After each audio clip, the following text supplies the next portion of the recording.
ಮಹಾರಾಜರು ಇದ್ದಂಗೆ ಅವರು ನಮ್ಮ ರಾಜ್ಯಕ್ಕೆ. ನನಗೆ ಇನ್ನೊಂದು 2 ವರ್ಷ ಅವರು ಮುಂದುವರೆದಿದ್ರೆ ಚೆನ್ನಾಗಿತ್ತು. ಇದು ಮುಂದಿನ ಚುನಾವಣೆ 28 ನಂತರ ಡಿ ಕೆ ಶಿವಕುಮಾರ್ ಕೊಡ್ಬೋದಾಗಿತ್ತು. ಚುನಾವಣೆಗಳೆಲ್ಲ ಮುಗಿಯೋವರೆಗೂ ಸಿದ್ದರಾಮಯ್ಯನವರೇ ಮುಂದುವರೆದಿದ್ರೆ ಚೆನ್ನಾಗಿರ್ತಿತ್ತು.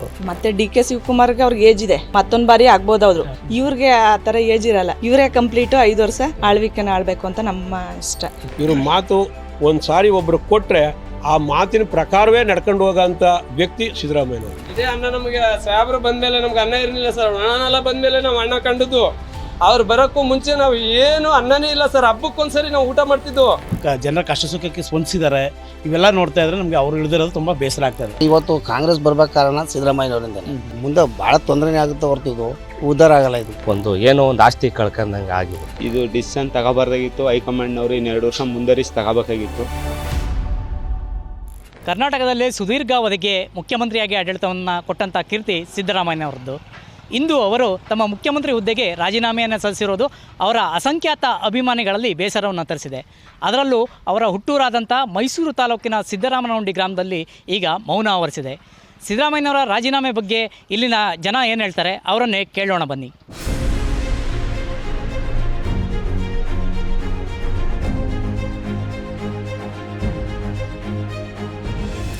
ಸಿದ್ದರಾಮಯ್ಯನವರು ಯುವ ನಿಧಿ ಸಹಿತ ಯುವಕರಿಗೆ ಅನೇಕ ಯೋಜನೆಗಳನ್ನು ಕೊಟ್ಟರು. ಒಬ್ಬ ಯುವಕರಾಗಿ ಸಿದ್ದರಾಮಯ್ಯನವ್ರನ್ನ ಯಾವ ರೀತಿ ಮೌಲ್ಯಮಾಪನ ಮಾಡ್ತಾರೆ? ನಾವು ತುಂಬ ಮೌಲ್ಯಮಾಪನ ಮಾಡ್ಬೋದು ಅವ್ರ ಬಗ್ಗೆ. ಅವರು ನಮ್ಮೂರಿಗೆ ರಾಜ ಅಂತ ಹೇಳಿದ್ರೆ ಜಾಗಲ್ಲ. ಮಹಾರಾಜರು ಇದ್ದಂಗೆ ಅವರು ನಮ್ಮ ರಾಜ್ಯಕ್ಕೆ. ತುಂಬ ಬೇಜಾರಾಗಿದೆ. ಮತ್ತು ಅವ್ರ ಕೊಡುಗೆಗಳು ಅಪಾರ ಇದೆ. ಈ ಗೃಹಲಕ್ಷ್ಮಿ ಆಗ್ಬೋದು, ಫ್ರೀ ಬಸ್ದು, ಮತ್ತು ಪಂಚ ಗ್ಯಾರಂಟಿಗೆ ಕೊಟ್ಟರಲ್ಲ, ಅದಂತೂ ತುಂಬ ಅನುಕೂಲ ಆಗಿದೆ. ಯುವ ನಿಧಿ ಕಾಲೇಜ್ ಸ್ಟೂಡೆಂಟ್ಗಳು ಯುವ ನಿಧಿ ಕೊಟ್ಟರು, ಅದಂತೂ ತುಂಬ ಅನುಕೂಲ ಆಗಿದೆ. ಸರ್, ನೀವು ಮತ್ತು ಸಿದ್ದರಾಮಯ್ಯ ವಕೀಲರಾಗಿ ಜೊತೆಗೆ ಪ್ರಾಕ್ಟೀಸ್ ಮಾಡಿದಂಥವ್ರು, ನಂತರದಲ್ಲಿ ಸಿದ್ದರಾಮಯ್ಯನವರು ವಕೀಲರಿಂದ ರಾಜಕಾರಣಕ್ಕೆ ಹೋದಂಥದ್ದು. ಇಷ್ಟು ಬೆಳವಣಿಗೆಯನ್ನು ನೋಡೋದಾದರೆ, ಸಿದ್ದರಾಮಯ್ಯನವರ ರಾಜಕೀಯ ಬೆಳವಣಿಗೆ ನೋಡೋದಾದರೆ ಏನು ಹೇಳ್ತೀರಿ? ಮತ್ತು ಮುಖ್ಯಮಂತ್ರಿಯಾಗಿ ಅವರ 8 ವರ್ಷದ ಆಡಳಿತದ ಬಗ್ಗೆ ತಾವು ಏನು ಹೇಳ್ತೀರಿ? ಅವರು ಮುಖ್ಯಮಂತ್ರಿಯಾಗಿ ತುಂಬ ದಕ್ಷತೆಯಿಂದ, ನಿಮಗೆ ಗೊತ್ತಿದೆ, ಎಲ್ಲ ರೀತಿಯಲ್ಲೂ ಬಡ ಜನತೆ ಕಡೆ ತುಂಬ ಮೊದಲಿಂದೂ ಸ್ವಲ್ಪ ಆಸಕ್ತಿ. ಬಡ ಜನತೆ ಬಗ್ಗೆ ಯಾವುದೇ ಜಾತಿ ಭೇದ ಇಟ್ಕೊಳ್ಳದೆ ಎಲ್ಲ ಬಡವರಿಗೂ ಒಂದು ರೀತಿ ಅನುಕೂಲ ಆಗಬೇಕು ಅಂತಲೇ ಈ ಭಾಗ್ಯ ಇವೆಲ್ಲ ತಂದದ್ದು. ಆದರೆ ಇದರಲ್ಲಿ ವಿಪರೀತ ವಿರೋಧನೂ ಇತ್ತು, ಕೆಲವರು ಇದು ಸರಿ ಅನ್ನೋಂಗೂ ಇತ್ತು. ಆ ಒಂದು ವಿಚಾರದಲ್ಲಿ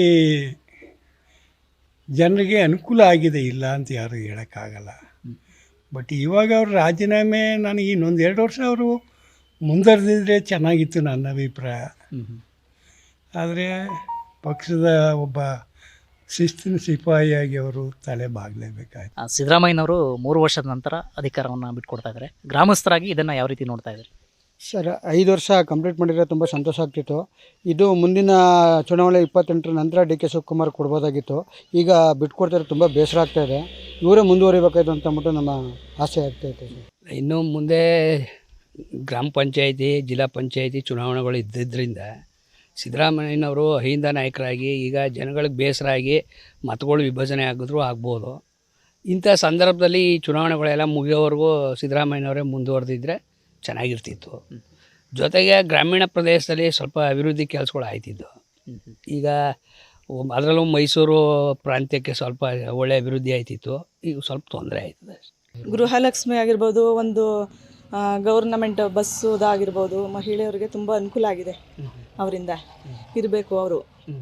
ಮತ್ತು ಡಿ ಕೆ ಶಿವಕುಮಾರ್ಗೆ ಅವ್ರಿಗೆ ಏಜ್ ಇದೆ, ಮತ್ತೊಂದು ಬಾರಿ ಆಗ್ಬೋದು ಅವರು. ಇವ್ರಿಗೆ ಆ ಥರ ಏಜ್ ಇರಲ್ಲ, ಇವರೇ ಕಂಪ್ಲೀಟು 5 ವರ್ಷ ಆಳ್ವಿಕೆನ ಆಳ್ಬೇಕು ಅಂತ ನಮ್ಮ ಇಷ್ಟ. ಸಿದ್ದರಾಮಯ್ಯನವರು ಹಣಕಾಸು ಮಂತ್ರಿ ಆದಾಗ ನಮಗೊಂದು ವರ್ಣನಾಲ ತಂದು ಕೊಟ್ಟು ನಮ್ಮ ಊರನ್ನ ಪ್ರತಿಯೊಂದು ಅಕ್ಕಪಕ್ಕದ ಹಳ್ಳಿಗೂ ಪರಿಚಯ ಮಾಡಿಕೊಟ್ಟಂಥ ಊರು ನಮ್ಮ. ಇವಾಗ ಒಬ್ಬ ಜನನ ನಾವು ಪರಿಚಯ ಮಾಡ್ಕೊತೀವಲ್ಲ, ಆ ರೀತಿ ನಮ್ಮ ವರ್ಣ ಕ್ಷೇತ್ರಕ್ಕೆ ನಮ್ಮ ಗ್ರಾಮನ ಪರಿಚಯ ಮಾಡಿಕೊಟ್ರು. ಅದಕ್ಕಿಂತ ಮೊದಲಾಗಿ ಯುಗಾದಿಗೊಂದಿನ, ಸಂಕ್ರಾಂತಿಗೊಂದಿನ ಅನ್ನ ಊಟ ಮಾಡ್ತಾಯಿದ್ದು. ಉಪಮುಖ್ಯಮಂತ್ರಿ ಆಗಿದ್ದರು, ಆವಾಗ ಒಂದು ಸ್ವಲ್ಪ ನೀರು ಬಂತು, ಆವಾಗ ರಾಗಿ ಬೆಳೆದಿದ್ವಿ ವರ್ಣನಲೆಯಲ್ಲಿ. ಹಣಕಾಸು ಮಂತ್ರಿ ಆದರು, ಮತ್ತೆ ಮುಖ್ಯಮಂತ್ರಿ ಆದಾಗಣ ಕಂಟಿನ್ಯೂ ನೀರು ಹರಿದು 24 ತಿಂಗಳು ನೀರು ಹರಿದು ಅಚ್ಚುಕಟ್ಟಾಗಿ ಅನ್ನ ಉಣ್ಣ ರೀತಿ ಇವತ್ತು ಒಂದು ದಾರಿ ತೋರ್ಕೊಟ್ರು ಅವರು. ಅಂತ್ಯದ್ರಲ್ಲಿ ಮೊದಲು 5 ವರ್ಷ ಆಳಿದ್ರು, ಮತ್ತು ಇವಾಗ 36 ತಿಂಗಳು ಆದರು. ಇನ್ನು 24 ತಿಂಗಳಿತ್ತು. ಇನ್ನು 24 ತಿಂಗಳು ಅವರು ಮುಖ್ಯಮಂತ್ರಿಯಾಗಿ ಅವಧಿನ ಮುಗಿಸಿ ಇಳಿದುಬಿಟ್ಟು ಮತ್ತೆ ನಾವು DK ಸಾಹೇಬ್ರಿಗೆ ನಾವು ಕಾಂಗ್ರೆಸ್ನ ತಂದು ನಾವು ಅವ್ರನ್ನ ಮುಖ್ಯಮಂತ್ರಿ ಮಾಡ್ಬೋದಿತ್ತು. ಬಟ್ ಅವರು ಯಾರು ಒಪ್ತಾ ಇಲ್ಲ. ಅದಕ್ಕೋಸ್ಕರ ನಮ್ಮ ಸಾಹೇಬರು ನಾವೇನು ಮಾತಾಡಿದೀವಿ ಆ ರೀತಿ ನಡ್ಕೋಬೇಕು ಅಂತೇಳಿ ರಾಜೀನಾಮೆ ಕೊಡ್ತೀವಿ ಅಂದ್ಬಿಟ್ಟು ಮಾತು ಕೊಟ್ಟಿದ್ದಾರೆ ಸರ್. ಊರಿನ ಜೊತೆ ಹೇಗಿತ್ತು ಸಿದ್ದರಾಮಯ್ಯ ಅವರು ಆಗಾಗ್ಗೆ ಊರು ಬರ್ತಾಯಿದ್ರು. ಅಧಿಕಾರ ಸಿಕ್ಕಿದ ಮೇಲೆ ಕಡಿಮೆ ಆಯಿತು ಅಷ್ಟೇ. ಅವರು ಲಾ ಪ್ರಾಕ್ಟೀಸ್ ಮಾಡುವಾಗೆಲ್ಲ ಪ್ರತಿ ವಾರ ಬರ್ತಾಯಿದ್ರು. ಆವಾಗ ನಾವೆಲ್ಲ ಜೊತೇಲಿ ಸೇರ್ಕೊತಾ ಇದ್ದೋ, ಹೋಟೆಲ್ ಕಾಫಿ ಟೀ ಎಲ್ಲ ಕುಡಿತಾಯಿದ್ದೋ. ಈ ಥರ ಇಲ್ಲೂ ಇರಬೇಕಾದ್ರೆ ಅವರು 83ರಲ್ಲಿ MLA ಆದರು. ಹೀಗೆ ಆದಮೇಲೆ ಅವ್ರ ಜವಾಬ್ದಾರಿ ಜಾಸ್ತಿ ಆಯಿತು. ಮತ್ತು ಯಾರೂ ಕೂಡ ಅವ್ರಿಗೇನೇ ಅಧಿಕಾರ ಸಿಕ್ಕಲಿ, ಅಧಿಕಾರ ಇದ್ದಾಗ ಇಲ್ಲದೇ ಇದ್ದಾಗ ಯಾವಾಗಲೂ ಅವ್ರ ಹಳೆಯ ಸ್ನೇಹಿತರುಗಳನ್ನ ಅವ್ರ ಹೆಸರು ಹಿಡಿದು ಕರೀತಾಯಿದ್ರು, ಅವ್ರ ಜೊತೆ ಮಾತಾಡ್ತಾಯಿದ್ರು. ಮತ್ತು ಅವ್ರಿಗೆ ಜ್ಞಾಪಕ ಶಕ್ತಿ ಭಾಳ ಚೆನ್ನಾಗಿತ್ತೆ ಅನ್ನೋದಕ್ಕೆ ಒಂದು ಉದಾಹರಣೆ ಹೇಳಬೇಕು ಅಂದರೆ, ಅವರು LLB ಫೈನಲ್ ಇಯರ್ ಓದ್ತಾ ಇರಬೇಕಾದ್ರೆ ಒಂದು ಜನರಲ್ MLA ಎಲೆಕ್ಷನ್ ಆಯ್ತಿತ್ತು. ಆಗ ರಾಜಶೇಖರ ಮೂರ್ತಿಯವರು ಎಲೆಕ್ಷನ್ ನಿಂತಿದ್ದರು JDS-ಅಲ್ಲಿ. ಆಗ ಇವರು JDS-ಅಲ್ಲಿ ಜನತಾದಳದಲ್ಲಿ ಇದ್ದಂಥವರು. ಫೆಬ್ರವರಿಲಿ ಎಲೆಕ್ಷನ್ನು ಓಡಾಡ್ಕೊಂಡಿದ್ದು. ಕೊನೆಗೆ ಮಾರ್ಚ್ ಏಪ್ರಿಲ್ನಲ್ಲಿ ಪರೀಕ್ಷೆ ಅವ್ರದ್ದು LLB. ಅಂಥದ್ರಲ್ಲಿ 2 ತಿಂಗಳಲ್ಲಿ ಅವರು ಓದಿ ಮೊದಲನೇ ಅಟೆಂಪ್ಟಲ್ಲೇ ಪಾಸಾದಂಥ ವ್ಯಕ್ತಿ. ಮತ್ತು ಜ್ಞಾಪಕಶಕ್ತಿ ಭಾಳ ಚೆನ್ನಾಗಿದ್ದಂಥವರು. ಈಗಲೂ ಕೂಡ ಅವರು ಎಲ್ಲರೂ ಊರಿಗೆ ಬಂದರೆ ಹಳೆಯ ಸ್ನೇಹಿತರು ಸಿಕ್ಕಿದ್ರೆ ಅವ್ರ ಹೆಸರನ್ನೇ ಹಿಡಿದೇ ಕರೀತಾರೆ. ಆ ಥರ ಇರುವಂಥವ್ರು. ಮತ್ತು ಅವರು ಮಾತಿಗೆ ತಪ್ಪ ಅಂಥ ವ್ಯಕ್ತಿ ಅಲ್ಲ. ಅದಕ್ಕೆ ಇವತ್ತಿನ ಒಂದು ಇದೇ ಸನ್ನಿವೇಶನೇ ಕಾರಣ.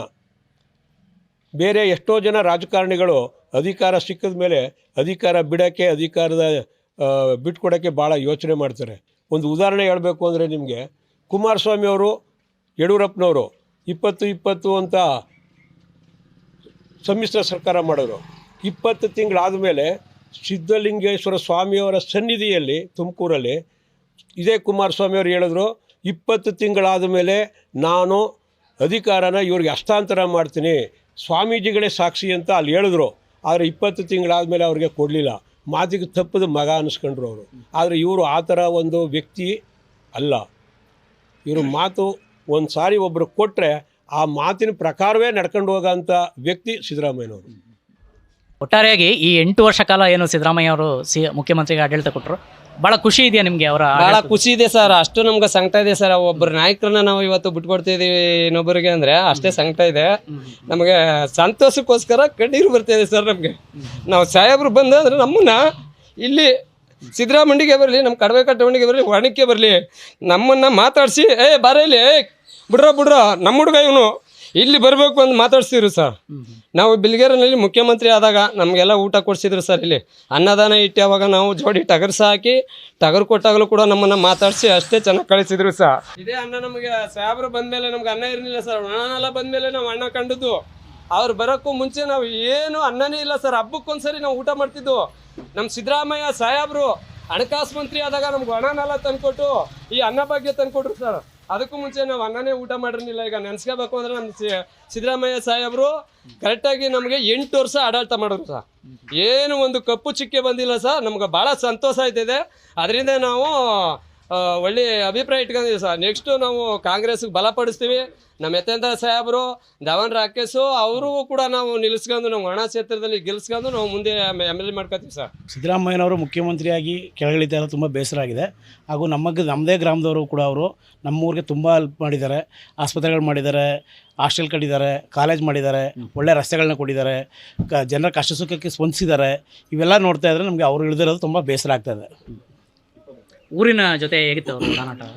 ಬರ್ತಾಯಿದ್ರು, ಹೋಗ್ತಾಯಿದ್ರು. ತುಂಬ ಜನರು ಕಾಣೋದಕ್ಕೆ ಮೈಸೂರು ಹೋಗ್ತಾಯಿದ್ರು. ಅವ್ರು ತುಂಬ ಹೆಸರು ಗುರುಸಿ ಮಾತಾಡ್ತಾಯಿದ್ರು. ಇವೆಲ್ಲ ತುಂಬ ಚೆನ್ನಾಗಿತ್ತು. ಆಮೇಲೆ ಮನೆಗಳ ಪ್ರತಿಯೊಬ್ಬೊಂದು ಮನೆಗಳ ವಿವರಗಳು ಗೊತ್ತು. ಅವರು ತುಂಬ ದಿನ ಇಲ್ಲೇ ಇದ್ದು ಅವರು ಇಲ್ಲೇ ಬಡತನ ಜೊತೆ ವ್ಯವಸಾಯ ಮಾಡ್ಕೊಂಡು ಹೋಗಿದ್ದವರು. ಅದರಿಂದ ಇಲ್ಲೇ ಜನರ ಒಡನಾಟ ತುಂಬ ಚೆನ್ನಾಗಿತ್ತು ಅವ್ರ ಜೊತೆಲಿ. ಯಾರು ಗೊತ್ತಿಲ್ಲ ಅನ್ನೋರು ಯಾರೂ ಇಲ್ಲ.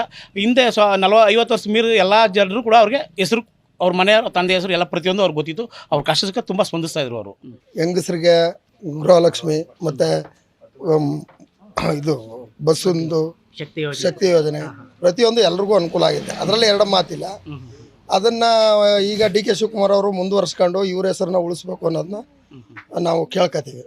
ಹೈಕಮಾಂಡ್ ನಿರ್ಧಾರ ಸರಿ ಅನ್ನೋಕೆ ಕಷ್ಟನಿದೆ. ಯಾಕಂದರೆ ಹೈಕಮಾಂಡು ಎಲ್ಲರೂ ಮಿನಿಸ್ಟ್ರುಗಳಾಗ್ಬೋದು, ಎಮ್ ಎಲ್ ಎಗಳನ್ನ ಕರೆದು ಮಾತಾಡಿ, ಈಗ ಹಿಂಗೆ ಮಾತಾಡ್ತಾಯಿದ್ದೀವಿ, ಹಿಂಗೆ ಮಾಡ್ತೀವಿ ಅಂತಂತ ಅವ್ರನ್ನ ಫಸ್ಟು ಕರೆದು ಮಾತಾಡಿ ಅದನ್ನು ಒಪಿನಿಯನ್ ತಗೊಂಡು ಮಾಡಿದರೆ ಅದು ಸೂಕ್ತ ಅಂತ ಆಗ್ತಿತ್ತು.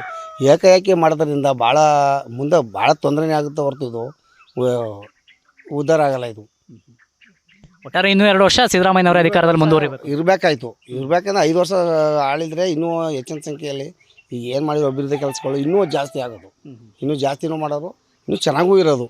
ಯಾವುದು ಮುಂದೆ ಕಾಂಗ್ರೆಸ್ಗೆ ಯಾವುದೇ ತೊಂದರೆ ಇಲ್ಲದಂಗೆ ಅಭಿವೃದ್ಧಿ ಆಗೋದು. ನಮಗೆ ಒಂದು ಜೀವನನೇ ಇದೇ ಆಗ್ಬಿಟ್ಟಿದೆ. ಯಾಕಂದರೆ ಒಬ್ಬ ಸಿದ್ದರಾಮಯ್ಯ ಅವರು ದೊಡ್ಡ ವ್ಯಕ್ತಿ, ಆದರೆ ಇನ್ನೊಂದು 2 ವರ್ಷ ಇರಬೇಕಾಯ್ತು. ಇಲ್ಲಿಂದ ಈಚೆಗೆ ಕಾರ್ಯಕರ್ತಗಳೆಲ್ಲ ಐತೆ ಅದು ಊರಿಗೆ ಗ್ರಾಮದದು. ನಮಗೆ ಭಾರಿ ದುಃಖ ಆಗಿದೆ. ಸಿದ್ದರಾಮಯ್ಯನವ್ರು ಇಳಿದ್ರಿಂದ ನಮ್ಗೆ ಅಷ್ಟಿಷ್ಟು ನೋವಾಗಿಲ್ಲ. ಯಾಕಂದರೆ ಅವರಿದ್ದರೆ ಕೆಲಸ ಕಾರ್ಯಗಳು ಬಡವರು ಬಗ್ಗರಿಗೆ ಒಂದು ಸಹಾಯ ಆಗೋದು. ಈಗ ಅವ್ರು ಇಲ್ಲ ಅಂದರೆ ಸರ್ಕಾರ ನಡೆಸೋಕ್ಕಾಗಲ್ಲ. ನಮಗೆ ತುಂಬಲಾರದ ನೋವಾಗಿದೆ. ಊರಲ್ಲಿ ಗ್ರಾಮದಲ್ಲಿ ನೀವೇ ನೋಡಿದ್ರಲ್ಲ ಹೆಂಗಾಗಿದೆ ಏನು ಅಂತ, ಭಾರಿ ನೋವಾಗಿದೆ ಜನಗಳ ಮನಸ್ಸು.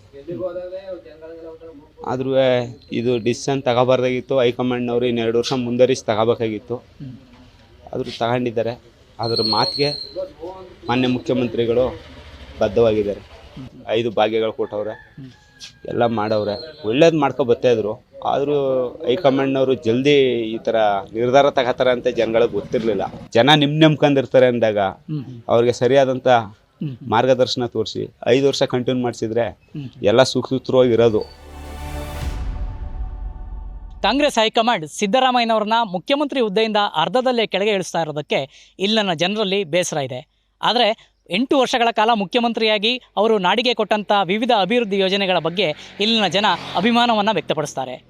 ಫೋಟೋ ಜರ್ನಲಿಸ್ಟ್ ಅನೂಪ್ ಜೊತೆ ಜಿತೇಂದ್ರ, ಪ್ರಜಾವಾಣಿ, ಮೈಸೂರು.